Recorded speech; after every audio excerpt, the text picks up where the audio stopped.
Pernahkah kalian merasa kalau setiap kerusuhan besar di Indonesia selalu punya pola yang sama? Dari jatuhnya kekuasaan tahun 65, tragedi kelam 98, hingga panasnya politik 2014.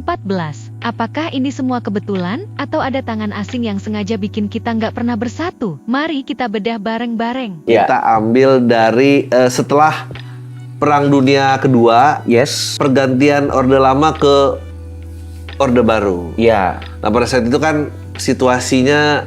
Kita mulai dari sejarah yang nggak pernah ada di buku sekolah. Ternyata, sejak tahun 65, ada dokumen rahasia yang menunjukkan keterlibatan pihak luar. Simak penjelasan menarik ini. Kita bikin KTT non-blok karena ada perang dingin antara Amerika dan Rusia. Betul.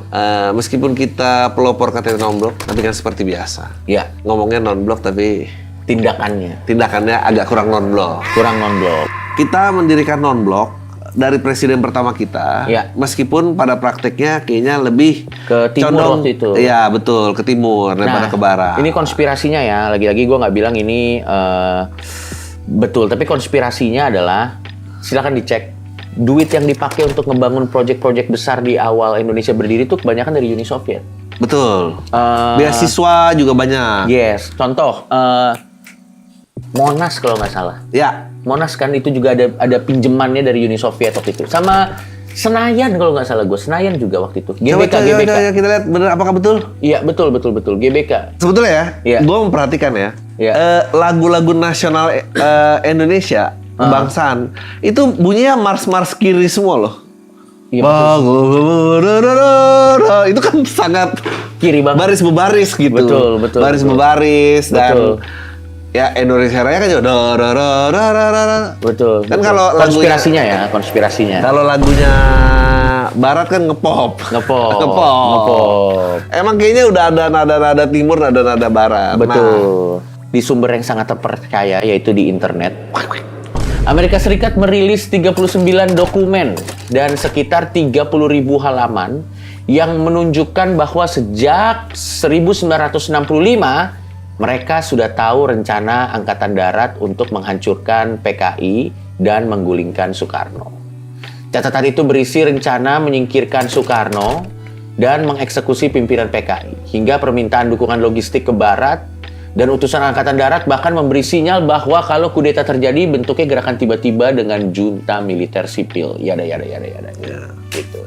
Soekarno disebut marah ketika dipaksa menerima bukti keterlibatan PKI dalam G30S. Oh ya, dia nggak percaya. Laporan Australia menyebut jenderal-jenderal ini mencari dukungan Barat. Ya. Tapi memang kan sebetulnya abis itu kan terjadilah peristiwa Super Semar. Yes. Yang sampai saat ini kan nggak tahu di mana. Suratnya tidak bisa ditemukan ya. Ya, memang itu masih menakutkan ya ngomong ini.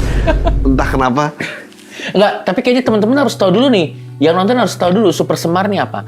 Super Semar ini surat adalah perintah 15 Maret. Yes, itu yang menyatakan kuasa tertinggi berpindah ke... Betul. Jadi itu kayak dokumen resmi yang katanya ditulis langsung oleh Soekarno untuk memindahkan kekuasaan dari Soekarno ke Soeharto. Jadi itulah yang dipegang basisnya pada saat itu untuk Soeharto itu bisa melakukan apa yang dia lakukan di sejarah yang kita tahu. Tapi begitu dicari, di mana suratnya? Tidak ketemu. Nggak, yang juga ini adalah kan kalau yang kita lihat di film-film yang kita terima sebagai sejarah resmi, sebetulnya yang potensi menjadi calon presiden tiba-tiba. Oh iya betul. Baru surat itu keluar. Betul. Konspirasinya ya. Konspirasi. Tapi adu domba nggak berhenti di ideologi saja. Tahun 98, polanya berubah menjadi isu rasial yang sangat menyakitkan. Bagaimana rakyat bisa sampai tersulut hingga terjadi penjarahan masif? Ciledug Plaza bro, ini dekat rumah gua nih bro. Aduh, Kerusuhan Mei 1998 berlangsung 13-15 Mei di Jakarta, Solo, dan kota lain dipicu tragedi Trisakti. Solo ini selalu sentral dia, karena 65 juga dia menjadi salah satu. Dan ini 4 mahasiswa ditembak aparat, protes meluas, truk bangunan Mall Ciputra dirusak. 14 Mei kerusuhan semakin rasial, menarget etnis Tionghoa. Penjarahan, pembakaran, dan kekerasan seksual terjadi. 15 Mei jadi puncak paling mematikan korban tewas termasuk di Mall Klender dan Ciledug Plaza, total 1188. Gue inget nih ada penjarahan waktu itu PS1 dijual 100.000. Betul. Jadi dulu ini lagi-lagi ya, ini konspirasi karena waktu kejadian ini lagi terjadi, jadi gue masih SD kelas 6.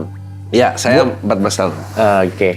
Gue waktu itu lagi SD kelas 6, gue inget banget waktu itu gue dijemput pakai jemputan, tahun 98 lagi kerusuhan ini, pakai jemputan ke sekolah. Itu jemputan gue puter balik, Tri, karena di jalan itu udah ban dibakar-bakar. Ya.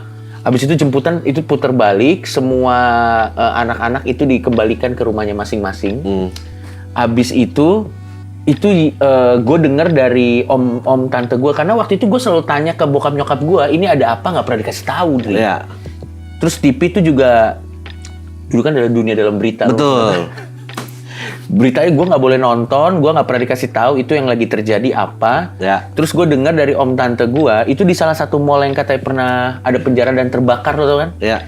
Jadi katanya tuh waktu orang lagi ngejarah naik ke atas, itu pintu ditutup terus disulut api gitu, gak anjing, serem banget. Jadi memang kayaknya patternnya tuh rakyat dibuat membenci sesama, dan membenci pemerintah. Pada saat riot, gimana gelombang riot ini tuh makin ditunggangi dan terus makin diamplifikasi gitu. Betul. Keterlibatan asingnya. Nama George Soros mulai dikaitkan dengan Indonesia sejak krisis moneter 97-98. Dia dituju memperparah anjloknya rupiah. Waktu itu rupiah sampai ngehit kalau nggak salah sempat 24.000. Betul. 24.000. Yang lucu adalah IMF, dulu ada IMF, badan kayak kredit dunia gitu, mencairkan ke Asia Tenggara, bahkan Manila aja, Filipina aja dapat, di kita tiba-tiba di stop. Oke. Dulu tuh banyak banget bank tuh banyak banget. Sama nih kayak Purbaya hari ini, kayak maksudnya ngegelontorin duit biar kredit lancar, ekonomi membaik. Bank tuh dibuka, nggak ada ini, cadangan dananya habis, presiden taunya bakal dapat pinjaman, badannya nyetop, tiba-tiba anjlok, pangan hilang, jarah-jarahan, nah habis itu kebencian. Nah memang pada saat, jadi waktu Soekarno, kayaknya Soekarno tuh banyak mengembangkan pribumi lah, jadi melimit masyarakat Tionghoa masuk ke kota, keluar kota gitu-gitu. Abis itu pas Soeharto, dia mulai bersahabat. Jadi dia yang tinggi-tinggi tuh selalu, orang kaya Cina, kalau orang kaya tuh pasti Cina. Nah, image-nya stereotipnya mulai dari Pak Soeharto ini gitu. Melayu pegang kayak yang seragam, yang wira swasta Cina. Nah, betul. Jadi itu udah deh langsung tensi rasial. Betul. Dan tadi kan waktu kerusuhan 98 kan nama Soros tuh kan keluar ya? Yang which is nama yang sama juga keluar waktu kerusuhan kemarin. Jadi emang selalu ada. Serem banget anjing itu. Serem ini topik. Aduh. Tapi panjang juga Soros ya umurnya ya. Iya, emang. Orang tuh kalau banyak dosanya emang nggak mati-mati. Masuk ke era modern. Senjatanya bukan lagi senjata api, melainkan media sosial. Istilah cebong dan kampret lahir dari sini. Benarkah ada aliran dana besar di balik perpecahan kita di internet? Pilgub dulu. Pilgub. Wah, itu menurut gue ya, kalau gue bisa... Tapi setelah gue lihat-lihat ya, Dri, itu Pilgub 2014, itu Pilgub terfuck up yang pernah terjadi di Republik Indonesia ini menurut gue. Pantas dulu gue anjing. Karena itu ke semua elemen loh, men. Dari mulai bawah sampai atas tuh. Lu pada inget kan betapa terpecah belahnya kita tahun itu? Sampai ada terms-terms kayak misalnya cebong, kampret, betul. Cebong, kampret. Jadi sejak pahlawan Solo ini menjadi gubernur Jakarta kan, betul. Pertama kalinya lagi setelah rasisme Tionghoa 98, ada pejabat publik dari ras Tionghoa. Betul. Pada waktu itu ya. Iya, abis itu dimanfaatkan lagi dong nih. Apakah masih ada sisa-sisa kebencian? Ternyata sampai akhirnya kepleset. Coba lihat faktanya. Nih Pilpres 2014 kubu Jokowi JK manfaatkan isu relawan Prabowo Hatta dibayar 2,5 juta untuk menggiring opini publik, sementara Fadlizon membalas lewat puisi soal pasukan nasi bungkus. Waduh. Mesin relawan media sosial Jokowi termasuk Jasmev bekerja keras memproduksi narasi positif yang mempengaruhi tren pemilih. Sementara kampanye hitam offline menyerang Jokowi dengan isu agama, etnis, dan dugaan korupsi. Kan waktu itu gue inget banget ya Pak Jokowi dituduh Chinese kan? Iya. Beliau dituduh Chinese. Iya. Dan sekarang kan udah terbukti.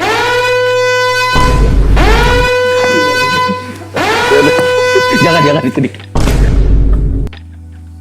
Habis perang dingin tuh contoh Yugoslavia tuh. Iya. Mau jadi apa itu? Udah nyatu pecah lagi. Iya. Enggak jadi apa-apa itu. Yang apa Yang dulu di bola Afrika apa juga. ada 2 negara apa itu sekarang udah pecah ini kayak. Iya, udah nggak jadi apa-apa. Cuman jadi daerah konflik sama itu kartel jualan senjata aja. Iya, dan itu kan negara-negara itu sebetulnya nggak lebih gede daripada Bintaro BSD ya, maksudnya nggak maksudnya kecil segitu aja diombang-ambing gitu. Aduh. Ya, jadi Ya gitu udah, lah. begitulah. Jadi mungkin kalau ada pesan moral yang bisa disampaikan, Iya. hati-hati kalau Anda memiliki kebencian tertentu. Iya. Karena Itu kebencian Anda mungkin kebencian Anda valid, betul, tapi kebencian Anda bisa dimanfaatkan. betul. Sama Orang-orang yang merasa Iya. punya kebencian yang sama dengan Anda. betul. Dan itu bisa dari dalam sini atau bisa dari luar negeri juga kan. Iya. Ya nggak harus asing sama orang sini juga. Dan menurut gua Kesimpulannya, kebencian kita seringkali adalah barang dagangan pihak lain. Jadi, masih mau diadu domba? Tulis pendapat kalian di kolom komentar. Jangan lupa subscribe untuk bongkar teori konspirasi lainnya.